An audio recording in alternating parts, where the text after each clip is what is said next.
Eviction notices don't just take walls, they take memories, laughter, the sound of someone you love calling your name from the next room. But to a child, home isn't about money or papers, it's safety. It's where the world still feels kind.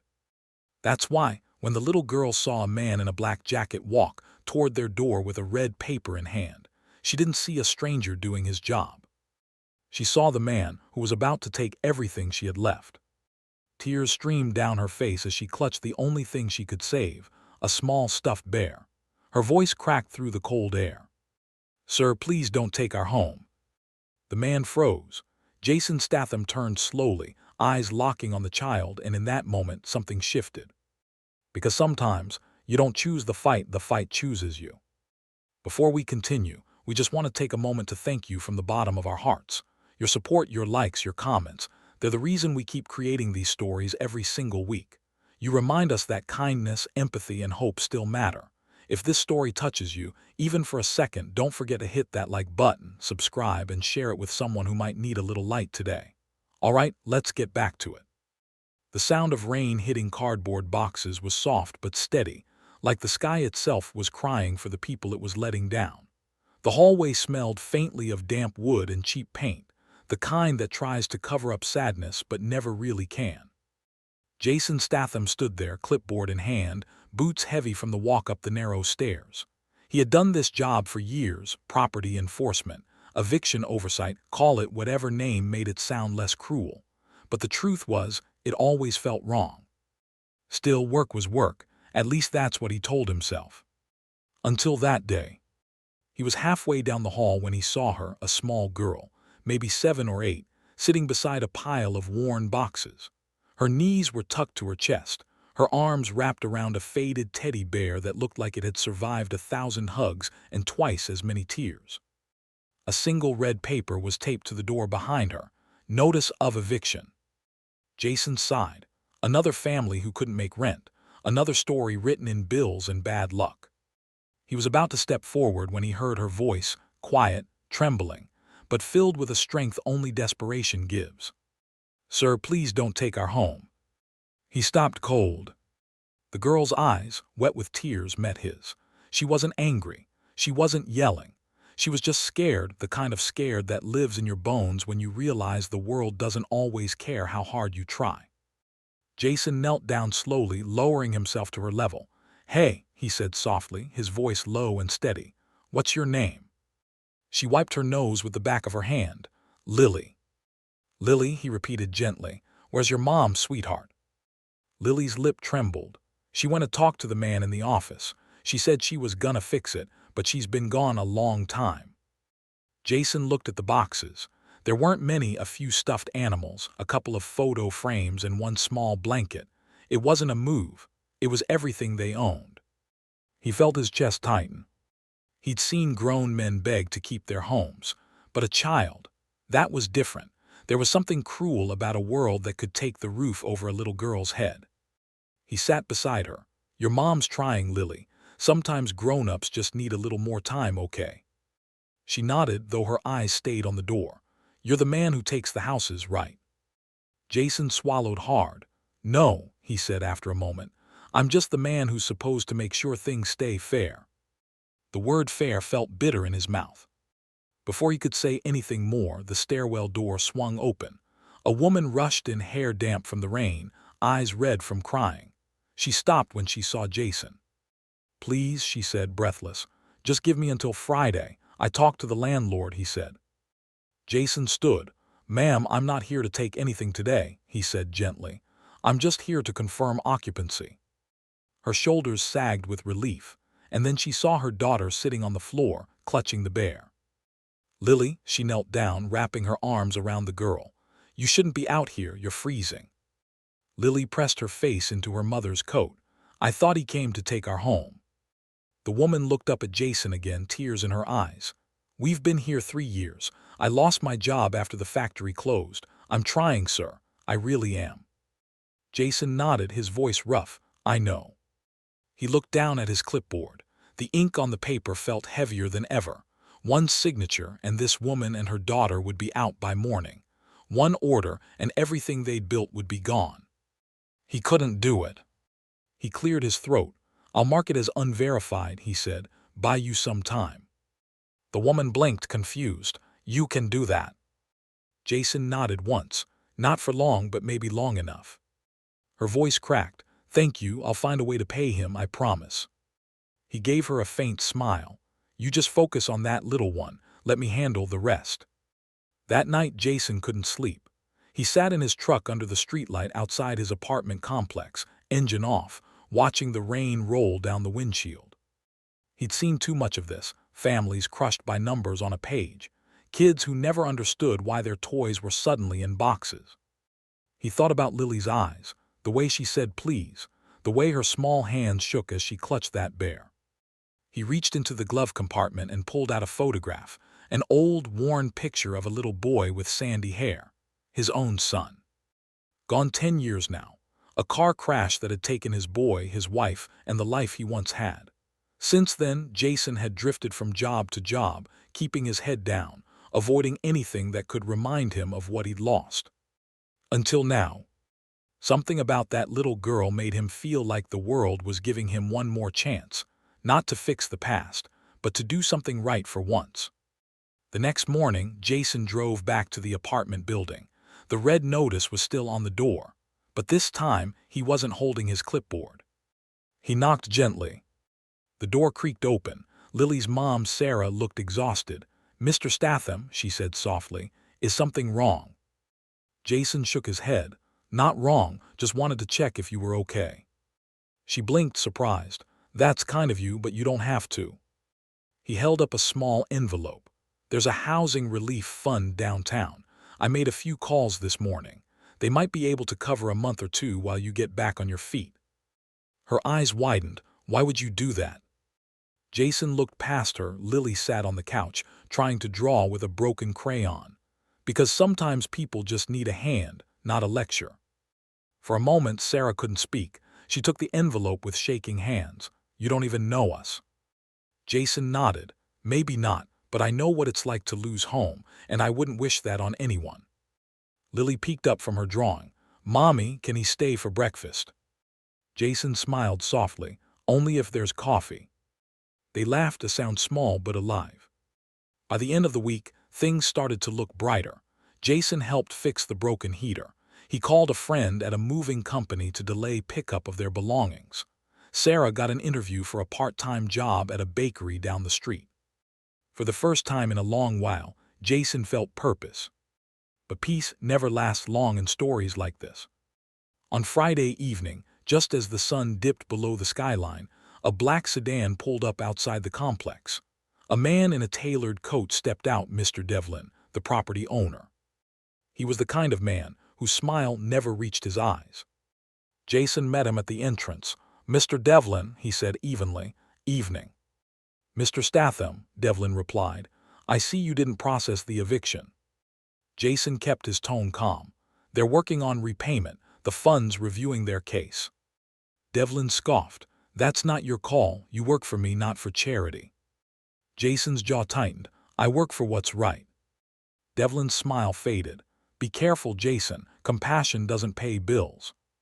Jason stepped closer. "Neither does cruelty." They stared at each other for a long moment, the tension sharp as glass. Then Devlin's gaze shifted past him, to the window where Lily's small face peeked through the curtain. "She's cute," Devlin said coldly. "Shame about her mother's situation. Make sure they're out by Monday." Jason's hands clenched at his sides. "I won't throw a child out on the street." Devlin turned to leave, voice calm and venomous. "Then you'll be the one out of a job." That night Jason sat in his truck again. The streetlight flickered. He could hear the faint hum of the city, but it all felt distant.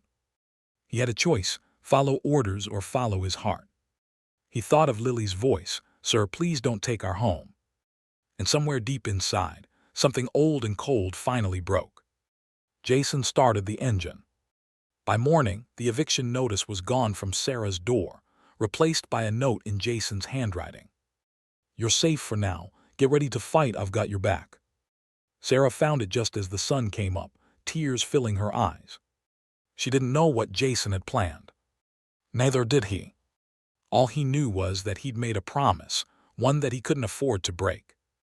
and somewhere down the street, a black sedan idled again, waiting. The sedan idled at the corner like a bad thought that refused to leave. Jason watched it through the rain-fogged windshield and felt the old weight settle into place, the one that shows up whenever someone smaller is about to be crushed by someone bigger. He told Sarah they were safe for now. Now had arrived. He started with what he could control, the truth. Dawn had barely washed the sky gray when he drove to the municipal building and took a number at housing assistance. The woman behind the glass, eyes tired but kind, glanced up when he slid the envelope through, the one he'd given Sarah. "You're back early," she said. "I need to make sure this case isn't lost in a pile," he replied, steady. "Single mother, kids 7, factory closure. She's got an interview and a landlord breathing down her neck." "What's the address?" He told her. Something woke behind her expression, not surprise, recognition. "That building again." "What do you mean, again?" She lowered her voice. "We've seen a string of cases from that owner.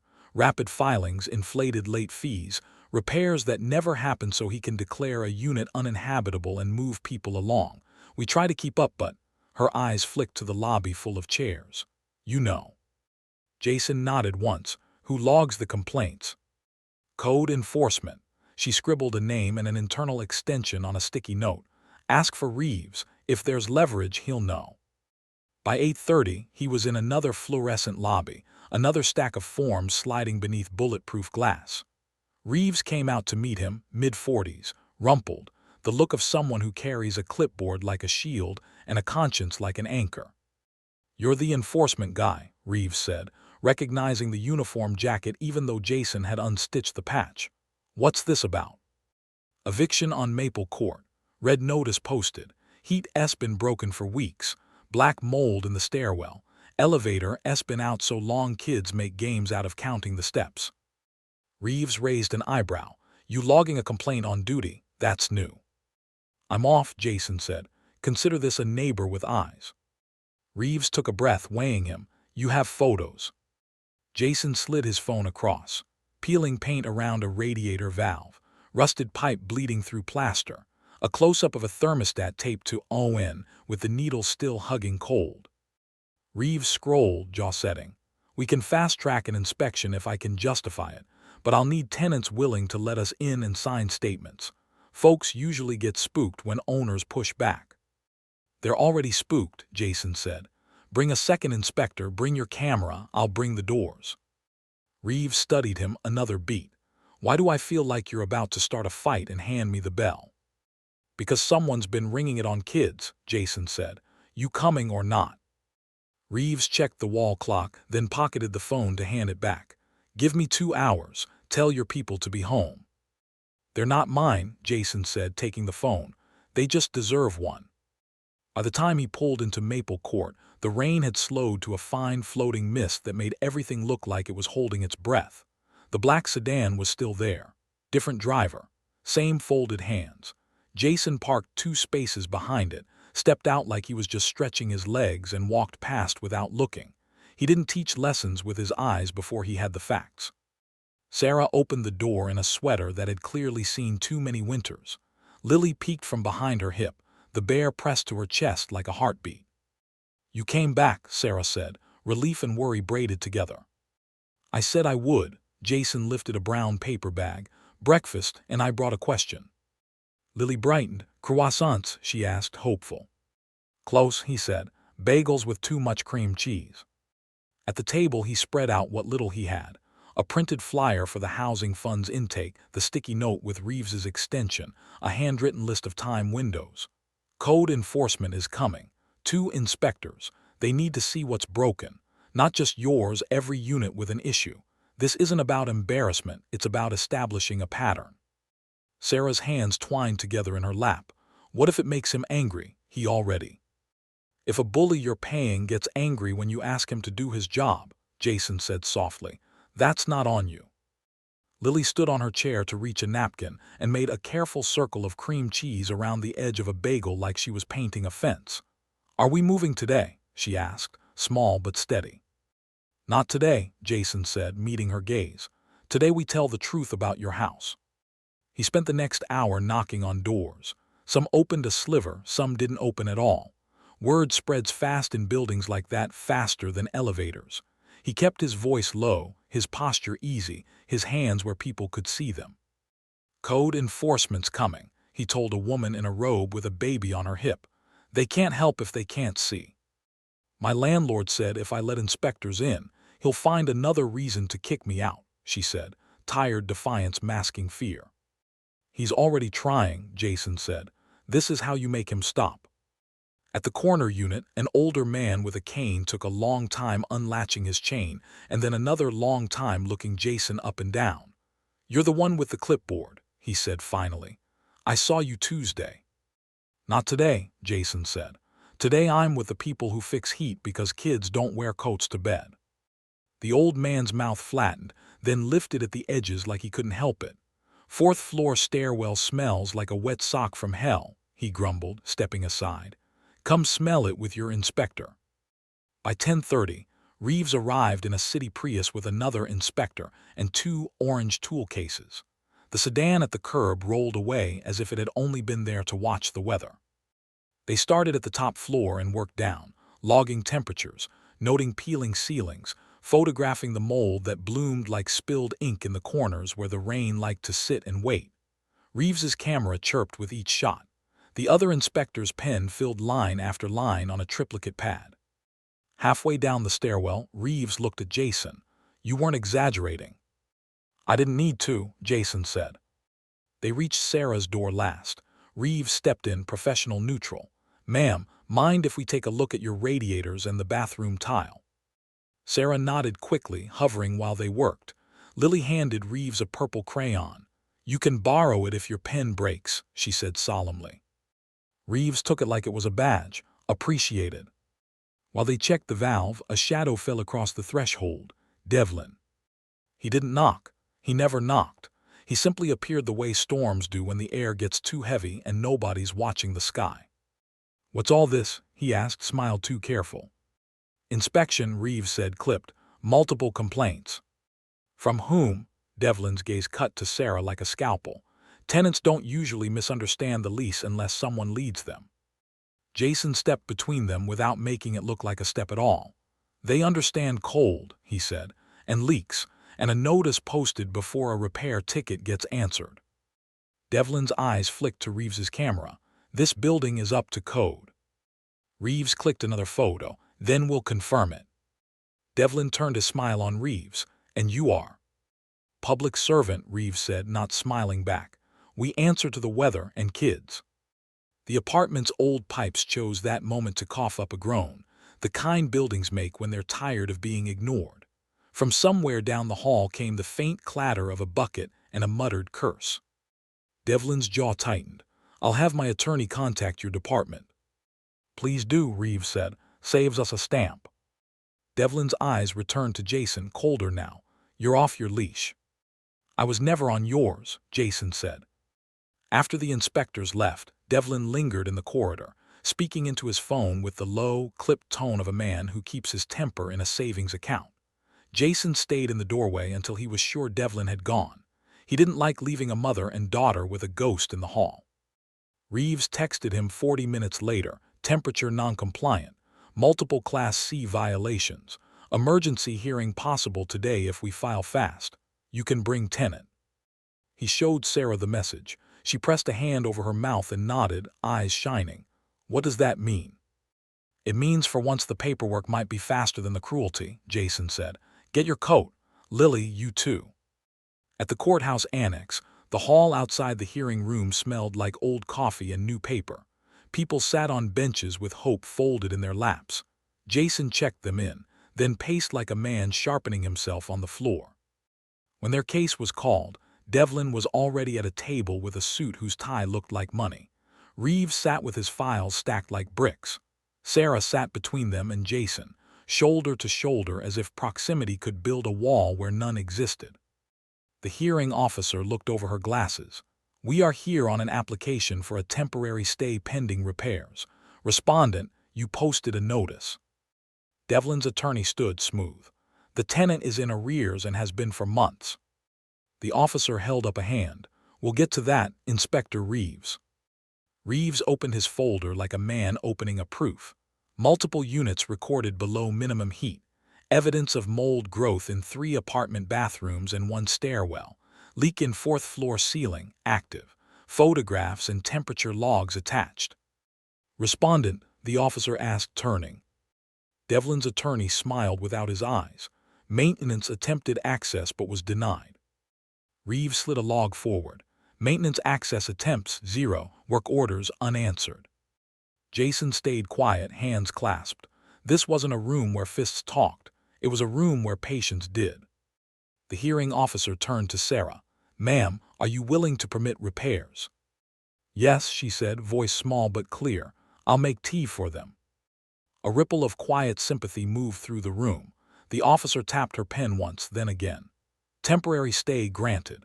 Eviction is paused pending completion and verification of repairs. Additionally, late fees assessed during noncompliance period are vacated."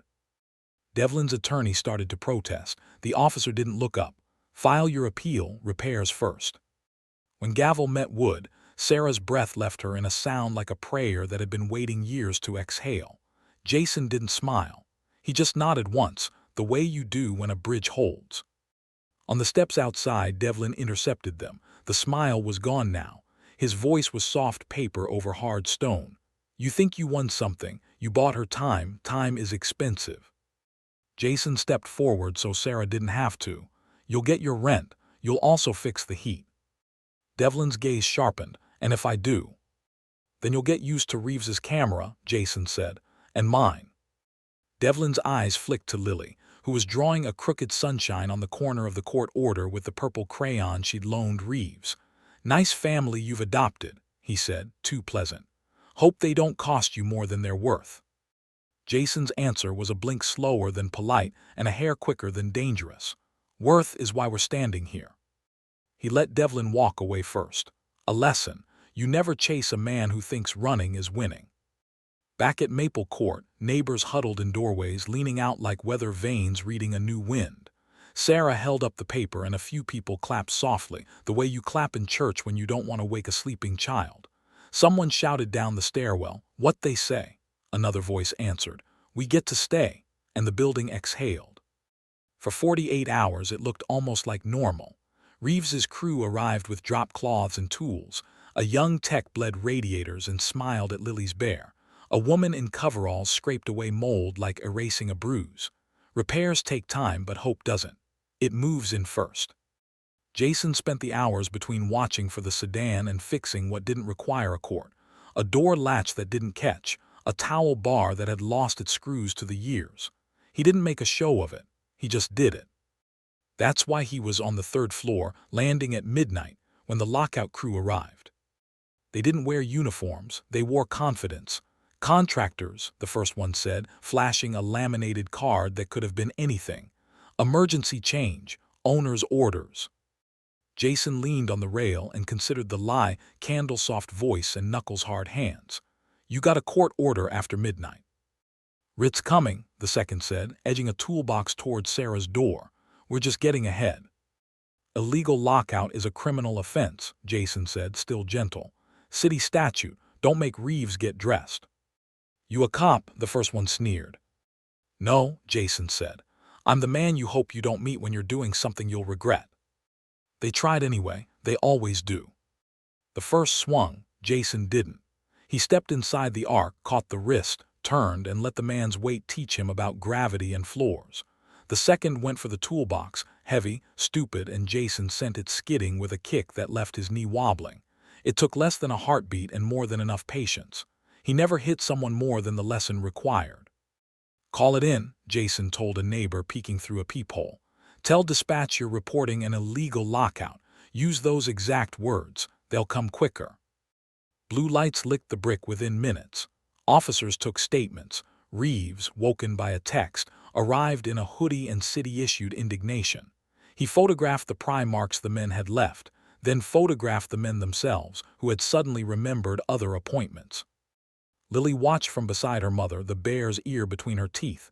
When the officers left, she tugged Jason's sleeve. "Are we safe now?" she asked. Jason crouched so his eyes were level with hers. "Safer," he said. Sometimes safe comes in pieces. She considered that like a child considers the way light makes dust look like stars. You can have my purple crayon back, she said finally solemn, for your pocket, in case your pen breaks. He tucked it over his heart. Deal. Morning brought something unexpected. A message from the Housing Fund, expedited approval, an initial month's coverage, a pathway to a permanent subsidy. Sarah stared at the email on Jason's phone like it was written in a language she had only heard in dreams. How do I even, she began. Bake, Jason said. You said you had an interview. She laughed despite tears. You remembered. Hard to forget the smell of cinnamon rolls, he said. The building smelled like paint and boiled dust for a week while crews worked. Devlin's attorney sent 3 letters. Reeves sent 4 replies. The sedan stopped showing up. You can't watch a door forever when it keeps opening. On Friday, Sarah tied her hair back with a ribbon that didn't match her sweater and left for the bakery. She returned with flour on her cheek and a grin that didn't know how to be small. They hired me, she said. Early mornings, steady hours. Lily announced that she would be the official taste tester for safety. Sarah let her be. That evening, the hallway filled with the sound of neighbors doing what people do when fear loosens its grip, talking, passing plates, knocking on doors they had only nodded at before. Someone brought a pot of beans. Someone else brought a radio that only got one station but played it like it was a request line. Jason stood at the end of the corridor with a paper cup of too sweet tea and watched a building turn back into a home. He didn't see Devlin arrive. He felt him, that hush a place gets when someone enters who isn't there to join. Devlin stopped halfway down the hallway and looked at the fresh paint, the humming radiators, the repair notices posted in clear view. His face was studied blankness. The kind men wear when they realize the floor plan has been redrawn without their permission. He approached Jason, voice low. You cost me time. Jason sipped the tea. You owe them years. Some people aren't meant to stay, Devlin said. You help them cling and call it a win. I call it a roof, Jason said, and a kid who doesn't learn the sound of a lock changing at midnight. Devlin glanced at Lily, who was teaching Reeves how to blow on hot cocoa without spilling, her bear seated beside the cup like it would drink too. Something crossed his face then, annoyance maybe, or the distant memory of being very small in a world that didn't know his name. He smoothed it away. Enjoy your little victory. Jason didn't rise to it. I don't stay for the victory, he said. I stay for the quiet after. Devlin left without another word. Men like him don't slam doors, they make calls. Jason let him go. There are fights you take in lobbies and fights you hand to letterheads. Later, when the noise thinned and the corridor had traded laughter for yawns, Sarah found Jason by the stairwell window. The city spread beyond the glass like a sequined dress someone had thrown over the bones of a giant. She held an envelope in 2 hands. First paycheck, she said, and a little extra from the fund after rent. She tried to give it to him, for everything. He shook his head. That's not mine. Tears made her voice wobble. Then what do I do with the feeling that I don't know how to say thank you enough? Keep the oven warm, he said. Neighbors who smell bread don't move as fast. She laughed then, a small, tired, grateful sound, and slipped the envelope back into her pocket. Lily arrived like a comet, all momentum and intention.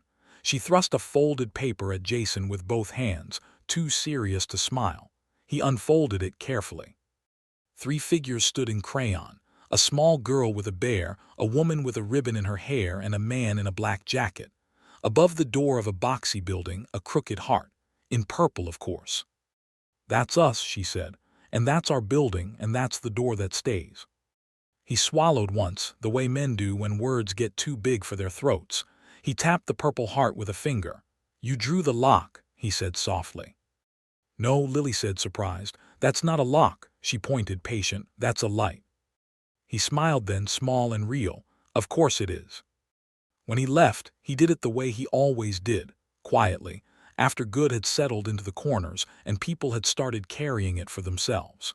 He walked down the stairs with the purple crayon in his pocket and the sound of a building breathing behind him.